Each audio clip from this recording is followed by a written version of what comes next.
All right, if you're looking for some great gardening tools, this is it. These are some shears right now. We're gonna cut some trees with this because we got to eliminate some of the stuff that's sticking out.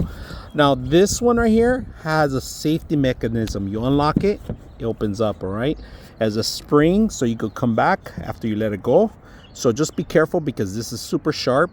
You could sharpen it up. It's easy to sharp with a knife sharpener.